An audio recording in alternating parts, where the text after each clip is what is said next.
Some motorcycles are absolutely worthless. You'd have to be one of the dumbest people alive to buy one in 2025. From depreciation nightmares to mechanical catastrophes, these are the 15 biggest mistakes that only the dumbest buyers would consider. Number 1 is by far the most shameful purchase you could ever make. Starting our countdown of financial suicide at number 15 is the Royal Enfield Continental GT650, a bike that's being discounted so heavily you'd think dealers are paying people to take them away. This retro-styled cafe racer might look charming with its classic British styling, but the reality is that heavy dealer discounting has turned it into a depreciation disaster that makes buying lottery tickets seem like a sound investment strategy. The Continental GT650 features a 648cc parallel twin engine producing around 47 horsepower, which is adequate for puttering around town, but hardly inspiring for anyone who actually enjoys riding motorcycles. At around $6,000, it seems reasonably priced until you realize that massive dealer incentives and discounts mean your bike loses value faster than ice cream melts in Death Valley. The problem isn't necessarily the bike itself. It's decent enough transportation if you enjoy the retro aesthetic and don't mind mediocre performance. The real issue is that Royal Enfield dealers are practically giving these things away, which means the moment you ride yours off the lot, you've lost thousands in depreciation. You'll be underwater on your loan before you've even figured out how to properly operate the quirky British-inspired controls. The build quality is typical Royal Enfield, which means it's improved from their previous disasters, but still not quite up to modern standards. You'll experience the authentic British motorcycle ownership experience, complete with mysterious electrical gremlins and the occasional need to coax your bike into starting on cold mornings. It's perfect for someone who thinks financial planning is overrated and enjoys explaining to their insurance company why their motorcycle is worth significantly less than what they paid for it just 6 months ago. If you thought losing thousands on a discount bike was stupid, wait until you see how number 14 proves that even legendary names can't save you from making the dumbest purchase of your life. The BSA Gold Star 650 represents everything wrong with modern motorcycle marketing. Taking a legendary name and slapping it on a mediocre bike while charging premium prices for the privilege of disappointment. This single-cylinder throwback costs around $7,000, but thanks to aggressive dealer discounting, it's depreciating faster than your enthusiasm for owning it. Powered by a 652cc single-cylinder engine producing about 45 horsepower, the Gold Star delivers all the vibration and agricultural feel of vintage British motorcycles without any of the character or charm that made the originals special. The modern BSA feels like a Chinese-built interpretation of what someone thought a British motorcycle should be, created by people who'd never actually ridden one. The single-cylinder engine creates enough vibration to massage your internal organs, which might sound therapeutic until you realize it's actually just annoying and makes longer rides feel like endurance tests. The bike weighs around 400 pounds, which is reasonable for a single, but the power delivery is so uninspiring that you'll find yourself longing for the excitement of riding a well-tuned lawnmower.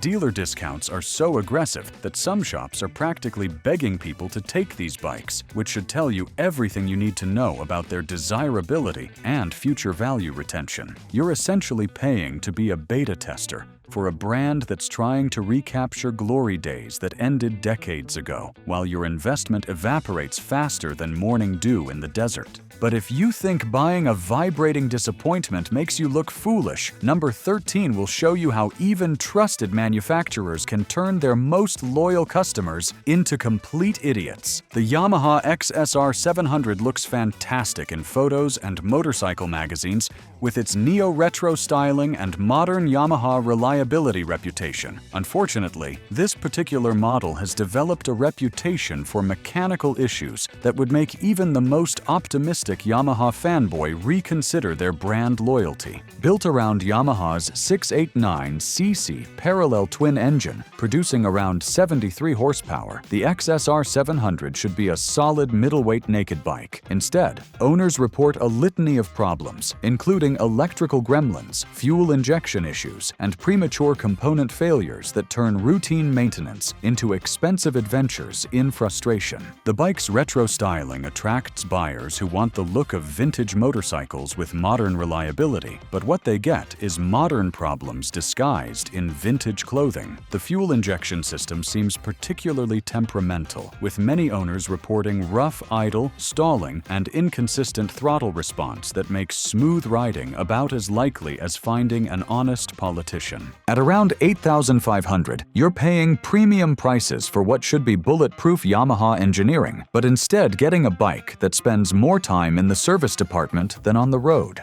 The irony is that you could buy an actual vintage motorcycle for less money and probably have fewer reliability issues, plus the satisfaction of knowing your problems are authentic rather than the result of modern engineering failures. Think trusting a reliable brand protects you from stupidity? Number 12 proves that even Honda can build bikes so worthless that only the most clueless buyers would consider them.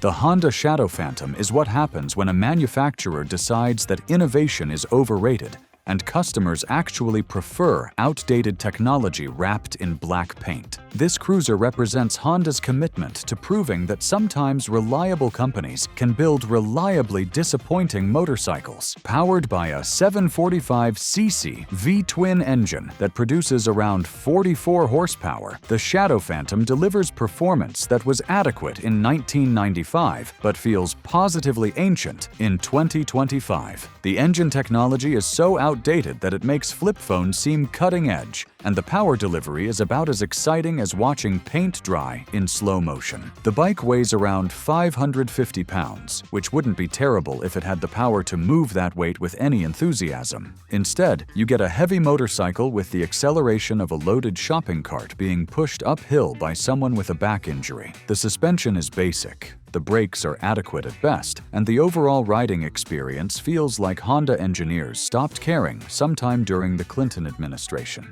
At around $8,000, you're paying modern prices for technology that was already outdated when your parents were young. The resale value is terrible because even used bike buyers aren't stupid enough to pay good money for bad engineering. It's perfect for someone who thinks progress is overrated and enjoys explaining to their friends why their new motorcycle performs worse than bikes built 20 years ago. But buying outdated Honda technology is nothing compared to the absolute brain-dead decision of purchasing number 11, a bike so impractical that only Instagram posers with zero riding experience would consider it. The Triumph Bonneville Bobber is designed for people who care more about how their motorcycle looks in photos than how it actually rides. This style-over-substance disaster costs around $12,000 and depreciates faster than your interest in actually riding it once you discover how uncomfortable and impractical it really is. Featuring Triumph's 900cc parallel twin engine that delivers approximately 77 horsepower, the Bobber ought to offer solid performance. Unfortunately, the chopped rear suspension and aggressive riding position make it about as comfortable as sitting on a park bench that's been designed by someone who hates human anatomy. The hardtail rear end transmits every road imperfection directly to your spine, creating a riding experience that chiropractors probably recommend to drum up business. The bike looks fantastic when it's parked, which is good because that's where you'll want to keep it after discovering that rides longer than 20 minutes become exercises in masochism. The fuel tank is small, the range is limited, and the riding position is so aggressive that you'll need yoga classes just to maintain circulation to your extremities. Depreciation is steep because buyers quickly realize that owning a motorcycle that looks cool but rides terribly is like buying a sports car that only works in first gear. You're paying premium prices for the privilege of owning a conversation piece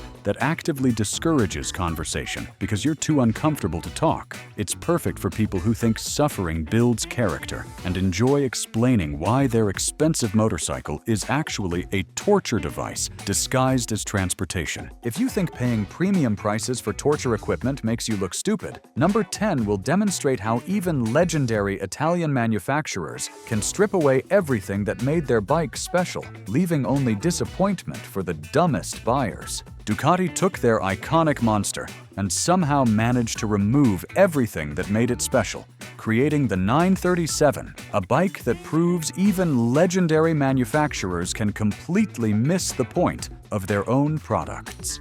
This latest iteration costs around $11,000 and represents everything wrong with modern motorcycle design philosophy. While the 937cc L-twin engine delivers a respectable 111 horsepower, the impressive numbers on paper quickly fade once you twist the throttle and discover that Ducati has somehow managed to engineer out the character and soul that made previous Monsters special. The new bike feels sanitized and generic, like a focus group designed it after studying what made other motorcycles boring. The redesigned frame and bodywork look modern and sleek, but they've eliminated the raw, mechanical aesthetic that made the Monster distinctive. Instead of feeling like you're riding a barely tamed mechanical beast, the 937 feels like you're operating a very expensive appliance that occasionally makes motorcycle noises. Value retention is poor because even Ducati enthusiasts recognize that this version has lost the essence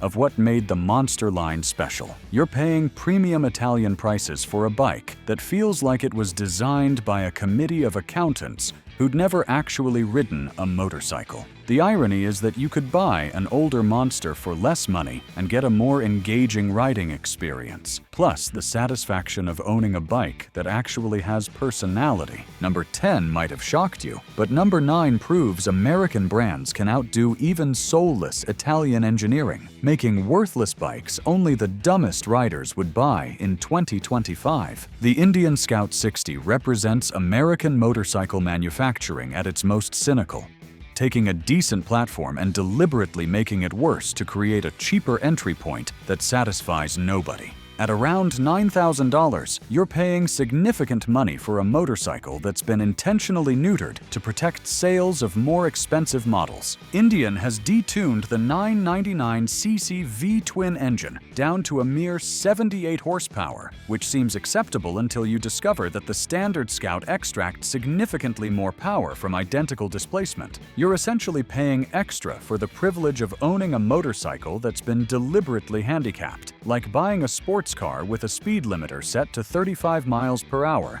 The bike weighs around 560 pounds, which means you're hauling substantial mass with inadequate power, creating a riding experience that's about as thrilling as pushing a refrigerator uphill. The performance is so uninspiring that you'll find yourself making excuses for why you bought it, usually involving budget constraints and poor decision-making skills. Depreciation is rapid because even budget-conscious buyers eventually realize they could save a little more money and buy a bike that doesn't actively disappoint them every time they twist the throttle. The Scout 60 is perfect for someone who wants the Indian badge without the performance, comfort, or satisfaction that should come with owning a premium American motorcycle. Think paying for weakened performance is foolish? Number 8 proves German engineering can make overpriced disasters so stupid that even the richest riders should run away screaming. The BMW R18 costs around $18,000 and represents BMW's attempt to build a cruiser for people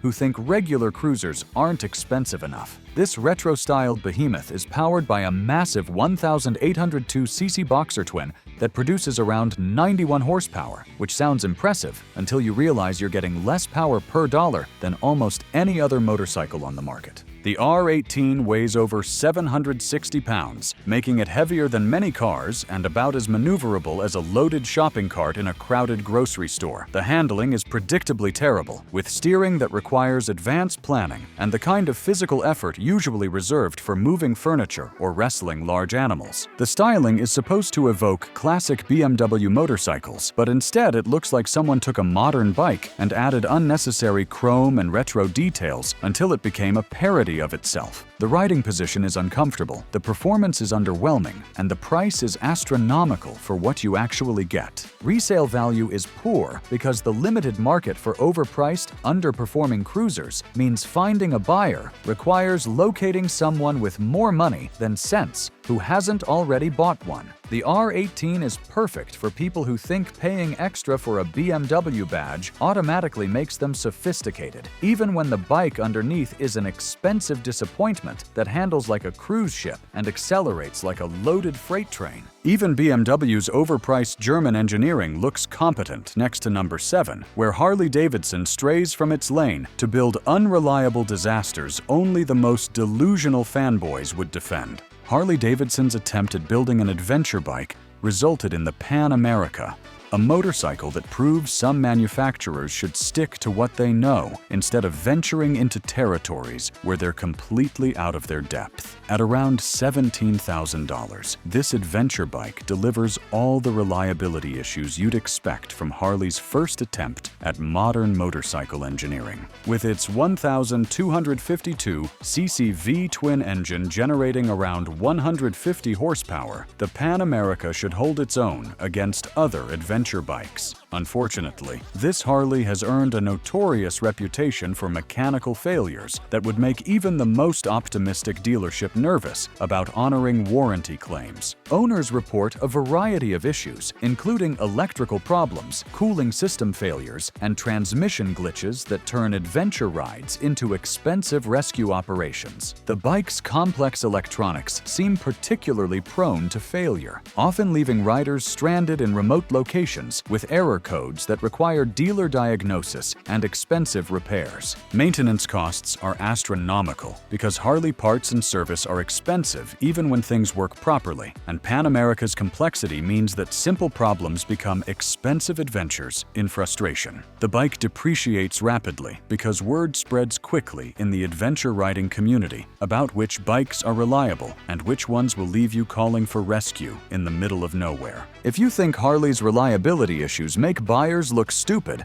number 6 will shock you with a Japanese sport bike so dangerously defective that only complete morons would risk their lives riding a machine with known fatal flaws. The Kawasaki Ninja ZX-6R might look like a proper sport bike, but NHTSA Recall number 25 V376 reveals a crankshaft rod bearing defect that can cause complete engine seizure without warning. This means your $12,000 sport bike could suddenly transform into a very expensive paperweight while you're riding it, creating the kind of excitement that usually requires signing liability waivers. The 636cc inline-4 engine produces around 130 horsepower when it's working properly, but the rod-bearing defect means you're essentially riding a ticking time bomb that could seize at any moment. Engine seizure on a sport bike isn't just inconvenient, it's potentially fatal, especially if it happens during aggressive riding or in traffic. The recall affects multiple model years, and even after repairs, many owners report continued reliability issues and concerns about long-term durability. You're buying a motorcycle with a known defect that could kill you, which seems like the kind of risk that should come with hazard pay rather than monthly payments. Resale values have plummeted because informed buyers avoid motorcycles with known safety defects, especially ones that can cause sudden engine failure. The ZX-6R is perfect for someone who thinks Russian roulette needs more horsepower and enjoys the thrill of never knowing if their next ride will be their last. Number 6 might have made your jaw drop, but number 5 is a Chinese catastrophe so unreliable and poorly built that only desperate bargain hunters with zero mechanical sense would even consider it. The CF Moto 650 NK costs around $7,000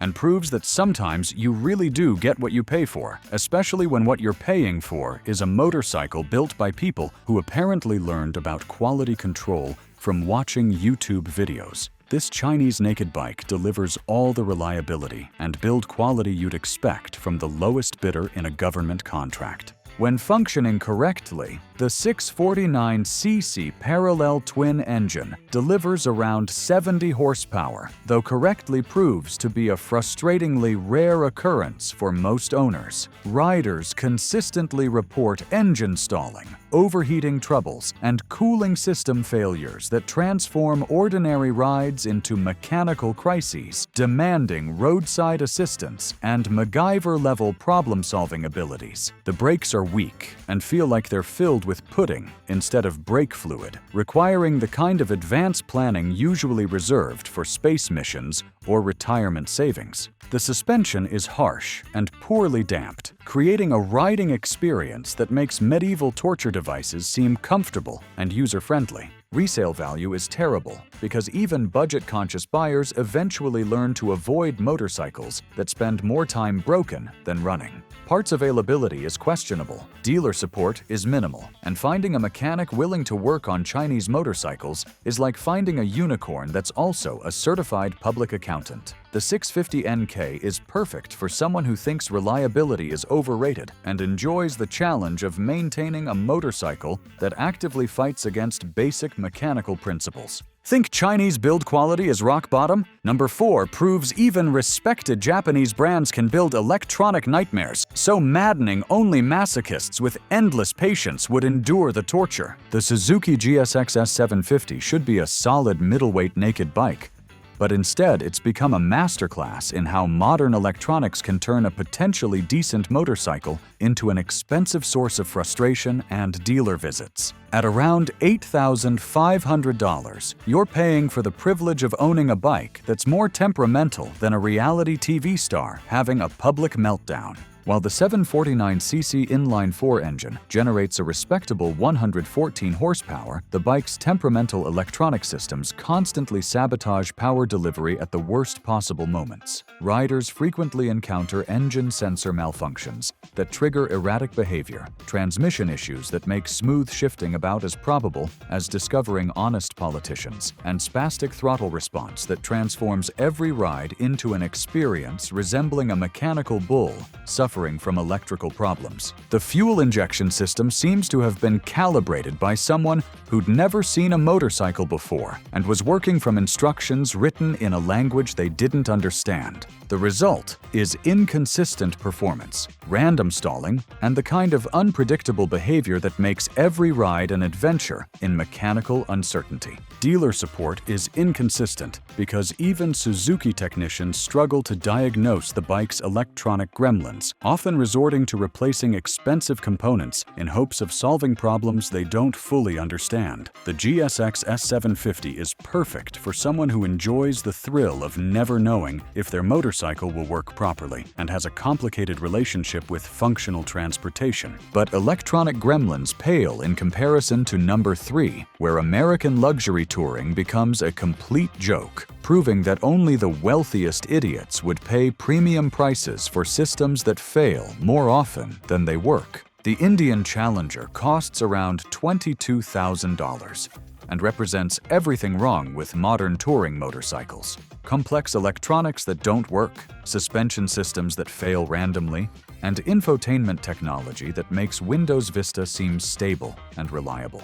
This bagger promises luxury touring, but delivers expensive frustration disguised as premium transportation. The 1,768cc V-twin engine produces around 122 horsepower, which should be adequate for touring if the rest of the bike actually worked properly. Unfortunately, the Challenger's electronic suspension system fails with alarming frequency, leaving riders with a heavy touring bike that handles like a loaded shopping cart with broken wheels. The infotainment system is so unreliable that many owners simply give up trying to use it, preferring to navigate by landmarks and communicate through hand signals rather than deal with touchscreens that freeze, reboot randomly, or simply refuse to acknowledge human input. The system crashes more often than a teenage driver in a parking lot, and updates often make problems worse rather than better. Dealer support is poor because Indian's network is limited, and many technicians lack experience with the Challenger's complex systems. When something breaks, which it probably will while you're hundreds of miles from home,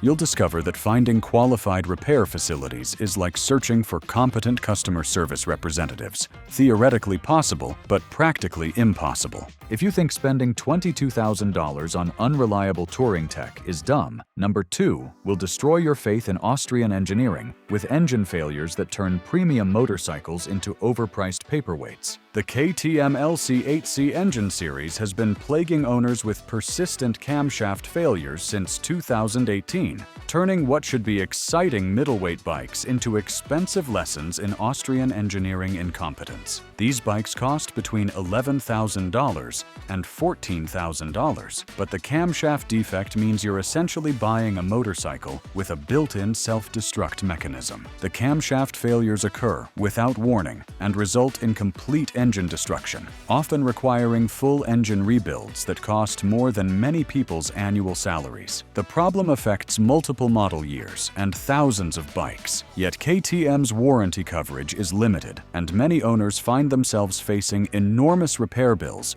for defects that should never have left the factory. The 799cc and 889cc parallel twin engines produce impressive power figures when they're working, but the constant threat of catastrophic failure makes ownership feel like playing Russian roulette with very expensive bullets. Many owners report anxiety every time they start their bikes, wondering if this will be the ride that ends with a seized engine and a massive repair bill. KTM's response to the problem has been inadequate, with limited recalls and warranty extensions that don't cover all affected bikes. The company seems more interested in protecting their reputation than actually fixing the problem, leaving owners to deal with the consequences of Austrian engineering failures. These bikes are perfect for someone who enjoys the thrill of potentially catastrophic mechanical failure and has unlimited funds for engine rebuilds. And finally, our #1 spot is the undisputed king of motorcycle stupidity, a Japanese cruiser so worthless only the dumbest riders alive would ever buy one. The Suzuki Boulevard M109R. A bike so spectacularly awful that it makes everything else on this list seem like reasonable purchases made by intelligent people with functioning brain cells. At around $15,000, this cruiser represents the absolute pinnacle of motorcycle stupidity and engineering incompetence. The M109R is powered by a massive 1,783cc V-twin engine that produces around 125 horsepower, which sounds impressive until you realize that all that displacement and complexity results in less power than many smaller, more efficient engines. The bike weighs over 760 pounds, making it heavier than many cars, while delivering performance that would embarrass a well-tuned lawnmower. The styling is so aggressively ugly that it makes other cruisers look elegant by comparison, with chrome and plastic details that seem designed by someone who thought subtlety was a foreign language. The riding position is uncomfortable, the handling is terrifying, and the brakes require the kind of advanced planning usually reserved for space missions or major life decisions. But here's what makes the M109R truly special in its awfulness. It combines all the worst aspects of cruiser design with reliability issues that would make even the most optimistic Suzuki dealer nervous about warranty claims. The bike suffers from electrical problems, cooling system failures, and transmission issues that turn routine maintenance into expensive adventures in frustration. The fuel economy is terrible, the range is limited, and the overall riding experience feels like punishment for some terrible crime you committed in a previous life. Parts are expensive when you can find them. Dealer support is minimal, and finding a mechanic willing to work on this disaster is like finding a competent politician or a unicorn that's also a certified public accountant. Resale value is catastrophic because even the most desperate buyers eventually learn to avoid motorcycles that combine terrible performance with questionable reliability and styling that would make a committee of blind people reconsider their design choices. The M109R depreciates faster than your enthusiasm for owning it, often losing half its value before you've figured out how to operate all the unnecessarily complex controls. The M109R is perfect for someone who thinks money is meant to be wasted, enjoys explaining to their friends why their expensive motorcycle doesn't actually work properly, and has a masochistic relationship with transportation devices. If you buy one of these, you're not just making a poor financial decision. You're actively participating in the destruction of motorcycle culture and proving that some people shouldn't be allowed to make their own purchasing decisions. Want to see more motorcycle disasters? Click the video on your screen now to discover even more two-wheeled catastrophes that only complete idiots would buy.